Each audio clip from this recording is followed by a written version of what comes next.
आज मैं वंस अपन ए small town Korean drama जो ऑनगोइंग चल रही है एपिसोड 1 के बारे में हिंदी में एक्सप्लेन करूँगी। मैं आपको डिटेल्स में एपिसोड का बताऊँगी। प्लीज़ मेरे चैनल को लाइक एंड सब्सक्राइब कीजिए। और आपको कौन सा ड्रामा देखना है, मतलब कि एक्सप्लेनेशन सुननी है, आप मुझे कमेंट बॉक्स पे लिखिए। एपिसोड 1 में हम देख रहे हैं हमारा मेन लीड का नाम है हान जी यूल। वो सियोल सिटी में वेटरिनरी डॉक्टर है और वो क्लिनिक में एनिमल्स का इलाज करता है। उसको बार बार एक कॉल आ रहा है। जब वो डॉग का इलाज कर रहा होता है तो एक लड़की कहती है आपका कॉल आ रहा है। तो वो कहता है कोई बात नहीं है, ये स्पैम कॉल है। जब वो कॉल उठाता है तो उसके दादाजी का कॉल होता है। तो वो अचानक से ना चौंक के दौड़ के भाग जाता है उस विलेज में जहाँ पे उसके दादाजी रहते हैं। सियोल सिटी में क्लिनिक है, वो सब काम धाम छोड़ के वो चला जाता है हीदोंग विलेज। हाँ, वो बचपन में पला बड़ा है अपने दादा के साथ। उसका दादाजी का एक क्लिनिक भी है वहाँ पे। तब वो विलेज पहुँचता है तो वहाँ पे ज़ोर से बारिश हो रही होती है और घर भी लॉक होता है। तो वो कॉल करता है कि यहाँ पे एक एक्सीडेंट का रिपोर्ट के बारे में आपने मुझे बताया था, मेरे दादाजी कहाँ हैं बोल के वो कॉल करता है और घर के बाहर वो चिल्लाता रहता है। तो पीछे से एक फीमेल पुलिस ऑफिसर वो सब देख रही होती है।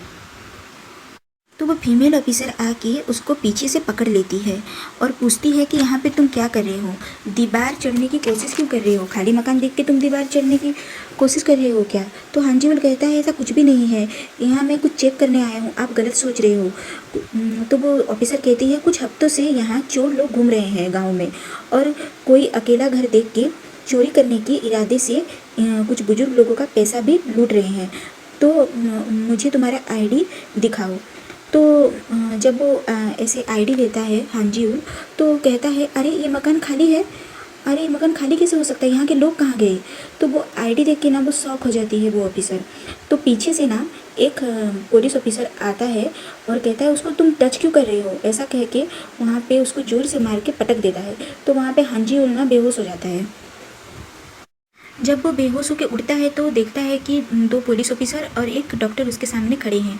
तो वो लोग पूछते हैं तुम ठीक तो हो, तुम्हें कहीं चोट तो नहीं लगी, तुम्हारा नाम क्या है। तो वो कहता है मेरा नाम हान जी यूल है।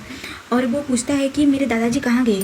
तो वो डॉक्टर आंसर देती है कि तुम्हारे दादाजी घर की चाबी और ये क्लिनिक का चाबी मुझे दे के कहे थे कि मेरा जब पोता आएगा तो उसे दे देना, और उन्होंने मुझे कहा था कि वो कॉल करने के लिए, मैं मजबूरी में उनकी बात को टाल नहीं पाई और तुम्हें कॉल की थी। तो वो कहा कि तो उसने कहा कि मैं कितना शौक होकर यहाँ चला आया, मेरे दादाजी ने ये सब कहा था क्या। तो वो कहती हैं हाँ।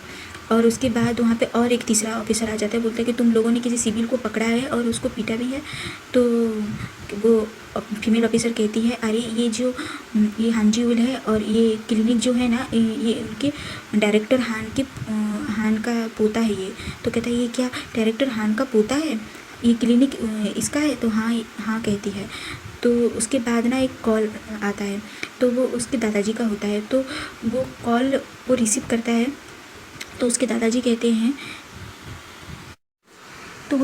कि तुमने अचानक से यहाँ बुलाया, तुम ज़्यादा शौक हो गए क्या। और देखो जब तक हम ना आ जाएं वापस तो तुम वहाँ पे ही रहना और हॉस्पिटल का देखभाल करना, क्योंकि वहाँ पे सिर्फ एक ही भेंट है जो मैं हूँ, तो मैं तो नहीं हूँ, अब तुम ही संभालो। तो वो कहता है कि अरे मेरा तो क्लिनिक है ऑलरेडी सियोल में, तो मैं यहाँ क्या करूँ, आप शायद भूल गए हो। नहीं मुझे सब पता है, तुम्हारे बिना भी वो क्लिनिक अच्छे से चलेगी, क्योंकि मैं तुम्हारे फ्रेंड को कॉल किया था तो उसने कहा कि वो मैनेज कर लेगा और तुम्हारे कोई ज़रूरत भी नहीं है। तो उसके दादाजी कहते हैं देखो हम जा रहे हैं घूमने और तुम तब तक वहाँ पे रहो। उनके दादाजी जैसे ही कॉल काट देते हैं तो सब लोग जोर से हंसने लगते हैं और कहते हैं तुम्हारे दादाजी तो इतने ज़्यादा उम्र के हो गए हैं फिर भी अभी भी बच्चों की तरह प्रैंक खेल रहे हैं, वो तो एक प्रैंकस्टर हैं। तो हान जी यूल ना पूरा शौक होके ऐसे बैठा रहता है। वहाँ पे एक आदमी चिकन लेके आता है, बोलता है इसको ठीक करो। तो हान जी यूल शौक हो जाता है और डर जाता है। तो उसके बाद ना वो बाहर चला आता है। तो उसके पीछे पीछे वो ऑफिसर भी पुलिस ऑफिसर भी आ जाती है और ऐसे ही देखने लगती है। तो तुम्हें कुछ बोलना है क्या, ऐसे कहता है। तो कहती है हाँ आई एम सॉरी, हमारी मुलाकात सही नहीं रही, पहली मुलाकात, और मेरी वजह से तुम्हें काफ़ी तकलीफ़ हुआ, तो आई एम सॉरी। तो कहता है ऐसी कोई बात नहीं है। तो वो कहती है कि ये लो तुम्हारी आईडी। तो वो ऐसे आईडी पकड़ता है, फिर कहता है कि कुछ बोलना है तुम्हें। तो वो कहती है हाँ मेरी कार में बैठो। तो वो कहता नहीं मुझे बहुत सारे काम है, मुझे चलना चाहिए। तो वो कहती है नहीं एक इमरजेंसी है, तुम मेरे कार पे बैठ जाओ। तो वो दोनों फिर चले जाते हैं कार में बैठ के। फिर जाते टाइम ऐसे कॉल आ जाती है हान को। तो उसका दोस्त कहता है कि अरे तुम चिंता मत करो, वो बहुत दिनों से ऐसे क्लिनिक को संभाल रहे हैं, तो उन्हें भी घूमने फिरने जाना चाहिए। और तुम्हारे दादाजी का मुझे कॉल आया था, तो वो बहुत मुझे फ़ोर्स किए, तो मैं अब से यहाँ पे मैनेज कर लूँगा। तो वो कहता है कि मेरी क्लिनिक को तुम मैनेज कर पाओगे। अरे मैं बहुत अच्छे से मैनेज कर लूँगा, तुम उसकी चिंता मत लो। अगर तुम्हें कुछ भी ऐसे कपड़े वगैरह कुछ सामान चाहिए तो मुझे एड्रेस देना, मैं वहाँ पे भिजवा दूँगा। तो वो ठीक है बोल के ऐसे वो फ़ोन रख देता है। तो ये सारी बातें ना वो ऑफिसर सुनती रहती है और पूछती है कि तुम पहले भी कभी आए हो क्या इस गांव में, या ये तुम्हारा फर्स्ट टाइम है। तो वो ऐसे घूर के देखता है। तो वो कहती है कि अरे बस क्यूरियोसिटी है पूछने की, और कोई बात नहीं। तब वो ऑफिसर ऐसे डिस्ट्रैक्ट होके जैसे गाड़ी को ऐसे टर्निंग करती है, तो वहाँ पे एक लड़का खड़ा रहता है, वो कीचड़ में गिर जाता है। तो वो गाड़ी ऐसे रुक के कहती है आई एम सॉरी, तुम्हें कुछ हुआ तो नहीं, तुम ठीक हो ना। तो वो कहता है अरे तुम ठीक से गाड़ी चला नहीं सकती क्या। तो वो कहती है अरे किसी से भी गलती हो जाती है, तुम ऐसे रास्ते में क्यों खड़े थे, तो जैसे भी करके तुम गिरते ही। तो वो कहती है तुम पहले गाड़ी ठीक से चलाना सीखो। तो वो कहती है कि आई एम सो सॉरी, ये तुम्हारे नए सेट है क्या, मैं साफ़ कर दूँगी, तो प्लीज़ अभी मुझे इमरजेंसी है, मुझे कहीं पे जाना है, तो मैं जा रही हूँ, तुमसे बाद में मिलती हूँ, बाय कह के वो वहाँ से चली जाती है। तो वो पीछे से चिल्लाता है अरे ध्यान से चलाओ तुम गाड़ी। जब वो गाड़ी में बैठते हैं और जाते हैं, तो हांजी पूछता है कि हमने उसे अकेले ऐसे ही छोड़ दिया, ये क्या सही है क्या। तो वो थोड़ी गुस्से में होकर कहती है कि कोई बात नहीं है, तुम ज़्यादा चिंता मत करो। फिर वो फीमेल पुलिस ऑफिसर हांजी उनको फार्म लेके आती है। तो फार्म का मालिक अपने फार्म में जितनी चिकन है सबको दिखाता है और कहता है आप इसको प्लीज़ देख लो एक बार, एक नज़र डाल के। तो हांजी उनकी नज़र एक कुत्ते पे जाके पड़ती है। वो उसका ना पैर ऐसे में ब्लीडिंग हो रहा होता है उसके एक पैर में। तो वो कहता है अगर इसका ट्रीटमेंट नहीं किया जाएगा तो ये कभी ज़िंदगी में चल नहीं पाएगा, तो इसको ऐसे क्यों बांध के रखा है, पूछता है। तो फार्म का मालिक कहता है कि ये 7 चिकन को खा लिया था पिछली बार, मतलब कि पिछले मंथ, तो इसको ऐसे ट्रीट करना ज़रूरी है। तो हांजी कहता है कि इसमें तो मतलब कि ये तो एनिमल प्रोटेक्शन लॉ के इलीगल है, आप ऐसे किसी कुत्ते को ऐसे ट्रीट नहीं कर सकते हो। तो वो कहता है कि अरे इसको तो मैं ऐसे ही करूँगा क्योंकि इसने मेरी चिकन को हार्म किया है, मैं तो इसको सज़ा ज़रूर दूँगा। तो वो कहता है कि अगर तुम बात नहीं मानोगे तो मुझे एक्शन लेना होगा।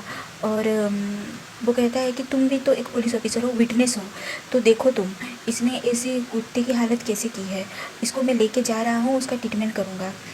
तो वो कहता है कि पुलिस ऑफिसर से तुम तो मेरी पड़ोसी हो और इसको थोड़ा समझाओ, ये मुझ पे कहीं केस वेस ना कर दे और बात को समझाओ। तो वो कहती है ठीक है मैं बात करती हूँ इससे।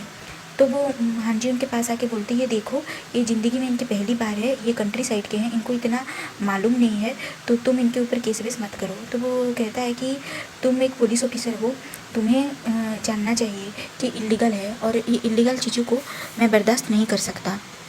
वो दोनों बात कर रहे होते हैं तो फार्म का मालिक आके उन दोनों से कहता है मैं तो इसको अपनी चिकन दिखाने के लिए बुलाया था और ये तो डॉग के ट्रीटमेंट के लिए कह रहा है। तो ये कहता है इस बात को आप जाने तो पुलिस समझो। तो हांजी कहता है तुम इसको इतना ईजी मत लो, क्योंकि ये तुम्हारा पड़ोसी है तो तुम ईजी ले रही हो। मैं यहाँ से जा रहा हूँ, क्योंकि वो डॉग को लेके चला जाता है अपने क्लिनिक पे। फार्म से जब वो लोग जाने लगते हैं कार पे बैठ के, तो ऐसे गुर्रा रही होती है हांजी उनको देख के वो पुलिस ऑफिसर। तो हांजी कुछ नहीं कहता है। जब वो क्लिनिक पहुंचते हैं तब वो टेस्ट करता है कि कहीं फ्रैक्चर वैक्चर तो नहीं है डॉग को। तो वो नर्स को कहता है कि अरे शुक्र है कि इसका फ्रैक्चर नहीं है, चलो इसका ब्लड टेस्ट करते हैं। तब वो गुर्रा रही होती है फीमेल ऑफिसर लगातार हांजी उनको देख के। फिर ऑफिसर आन को एक कॉल आती है, तो वो एक बकरी चराने वाला का कॉल आता है। तो वो कहता है मेरी बकरी का ब्लीडिंग हो रहा है, आप प्लीज़ डॉक्टर जी को कह दो कि देखने आ जाएं। तो वो उसे इस टाइम कहती है, तो हाँ इस टाइम में बहुत अर्जेंट है। तो वो ठीक है कह के फ़ोन काट देती है। तो नर्स को कहती है कि वो बकरी चराने वाला का बकरी का हालत बहुत ख़राब है, तो इसी वजह से उन्होंने कॉल किया है। तो वो कहते हैं डॉक्टर से कि नर्स कहती है डॉक्टर कि आप प्लीज़ इसके साथ जाओ और वो बकरी का ट्रीटमेंट करना। तो हाँ जी उन कहता है कि इसी टाइम में, अब तो घर जाने का टाइम हो रहा है। तो नर्स कहती है वीकेंड हो या दिन हो रात हो कुछ भी हो, अगर किसी को ज़रूरत होगा किसी एनिमल को, तो डॉक्टर का काम है उसका काम करना। तो प्लीज़ तुम ऑफिसर आन के साथ जाओ। तो वो कहता है हाँ ठीक है बोल के वो दोनों निकल जाते हैं वहाँ से। फिर ऑफिसर आन जानबूझ के हांजी उनको एक शॉर्टकट रास्ते के बहाने एक कीचड़ के एरिया में लेके जाने लगती है। तो हांजी उन पूछता है अरे यहाँ से तुम क्यों मुझे लेके जा रही हो, यहाँ तो कीचड़ ही कीचड़ है। वो कहती है ये शॉर्टकट है, इसी वजह से मैं तुम्हें यहाँ से लेके जा रही हूँ। तो जाते टाइम हांजुन कहता है कि अरे क्लिनिक को कोई भी कॉल नहीं आ रहा है, जो भी एनिमल्स सिक हो रहे हैं सब तुम्हें क्यों कॉल कर रहे हैं, तुम तो एक पुलिस ऑफिसर हो, तुम्हें क्यों कॉल कर रहे हैं। फिर मुस्कुरा के कहती है ऑफिसर आन वो लोग इसलिए कॉल करते हैं क्योंकि ये क्विक एंड ईजी सोल्यूशन है। फिर जब वो जाने लगते हैं तो हांजी ना ऐसे गिर जाता है कीचड़ में। तो ऑफिसर आन कहते अरे तुम ठीक तो हो कह के वहाँ से फिर वो गोट को देखने चले जाते हैं। जब वो गोट को देखता है हांजी उन तो वो बहुत डरने लगता है, घबराने लगता है। फिर वो जैसे तैसे करके उसका ट्रीटमेंट करता है। तब वो घर आता है। जब वो रूम आता है तो वो देख के शौक हो जाता है कि वहाँ पे बहुत सारे लेडीज़ और वो पुलिस ऑफिसर खड़े हैं, बहुत सारी चीज़ें लेके आए हैं साथ में। तो कहता है कि ये कानून के खिलाफ़ है, आप किसी भी ऐसे रात में किसी के घर घुस जाओगे क्या। तो वो लोग हंसने लगते हैं और कहते हैं अरे हमारे साथ तो एक पुलिस है, ये थोड़ी ना कानून के खिलाफ़ है। तब वो कहते हैं तुम्हारी दादी के हम सब दोस्त हैं और हम यहाँ के वुमेन एसोसिएशन से हैं, ये लो एक कार्ड, ये कार्ड है अच्छे से रखना। और तुम्हारी दादी ने कहा था जब मेरा पोता आए तो उसका अच्छे से देखभाल करना। तो ये सब खाने की चीज़ें हैं, तुम अच्छे से फ्रिज में रख के खाना और जाओ फ्रेश हो जाओ और अच्छे से सो जाना। और कहते हैं तुम्हें इतने रात को हमने डिस्टर्ब किया इसके लिए सॉरी, लेकिन तुम यहाँ पे नए आए हो, तुम बड़े सिटी से हो और ये छोटा सा सिटी है, तो हमें तो वेलकम करना चाहिए ना, और तुम्हारी देखभाल भी समझना चाहिए। तुम्हारे दादा दादी को हम अच्छे से जानते हैं, तुम्हारे दादाजी जितने हैंडसम हैं तुम उनके पोते को तुम भी अच्छे ही दिखते हो। तो वो थोड़ा सुन के खुश हो जाता है। तब वो हम जा रहे हैं बोल के जाने लगते हैं। तब वो पुलिस ऑफिसर आके कहती है अच्छे से सोना, ठीक है, ऐसे गुस्से में वो कह के चली जाती है। तब वो कहता है कि यहाँ के लोग और यहाँ के जानवर सब एक जैसे हैं, ऐसे कहता है। लेकिन वो जब देखता है कि वहाँ पे टेबल पे एक लेटर है, तो उसके एक्चुअली दादाजी ने वो लेटर लिख के वहाँ से वो वॉल्टर के लिए गए हैं। फिर वो उसके दादाजी के दिया हुआ लेटर वो पढ़ता है। तो उस पर लिखा होता है कि मुझे माफ़ करना कि हम तुम्हें बिना बताए ऐसे जा रहे हैं वर्ल्ड टूर पे। एक्चुअली ये तुम्हारी दादी की इच्छा थी अपने ज़िंदगी के 20 साल में कि वो वर्ल्ड टूर करे, घूमे फिरे, लेकिन जब तुम्हारे मम्मी पापा का डेथ हो गया तो ये उसकी इच्छा मैं पूरी कर नहीं पाया और वो आधी ज़िंदगी ऐसे मरी हुई बिता दी। तो अभी थोड़ा खुशी होने का टाइम है, तो इसी वजह से हम घूमने जा रहे हैं, तुम्हारी दादी का इच्छा हम पूरी करने जा रहे हैं। और इतना वो उसने हार्डशिप किया है तो वो डिजर्व करती है थोड़ा घूमना फिरना। और तुम तो वहाँ पे सेटल हो गए हो, अच्छे डॉक्टर हो गए हो, तो इसी बात का कोई चिंता नहीं है। लेकिन तुम वहाँ पे सेटल हो, लेकिन हम अचानक से जा रहे हैं, तुम यहाँ पे आ गए हो, तो इसी वजह से हमें माफ़ करना, लेकिन तुम्हारी दादी का इच्छा पूरी करना भी बहुत ज़रूरी है, ऐसे कह के उस लेटर में लिखा हुआ होता है। तो वो पढ़ के वो क्लिनिक की तरफ जाता है। हाँ जी हूँ। जब वो क्लिनिक की तरफ जाता है तो वहाँ पे अपने दादाजी का वो लेटर याद करता है, तो उस पे लिखा हुआ होता है कि अपने दादा को माफ़ करना, क्योंकि तुम्हारी ज़िंदगी का ये बहुत क्रिटिकल मोमेंट है। लेकिन हम क्या कर सकते हैं, तुम्हारी दादी की इच्छा भी पूरी करना बहुत ज़रूरी है। वो बड़े से जहाज़ में पूरे वर्ल्ड देख के घूमे, तुम्हारी दादी की वो इच्छा है, तो वो उसे पूरा करना भी बहुत ज़रूरी है। तब वो डॉग की तरफ देखता है, उसकी मरहम पट्टी करता है और कहता है बहुत कन्फ्यूजन है ना। फिर वो ऐसे घूमने के लिए बाहर आता है, तो वहाँ पे एक नदी के किनारे वो खड़ा रहता है। वहाँ पे वो पुलिस ऑफिसर स्विमिंग कर रही होती है। तब वो एक दूसरे को देखते हैं और यहाँ पे एपिसोड 1 ख़त्म होता है। फिर मैं आपको नेक्स्ट एपिसोड में एक्सप्लेनेशन दूंगी एपिसोड 2 का। ठीक है friend, bye, take care all.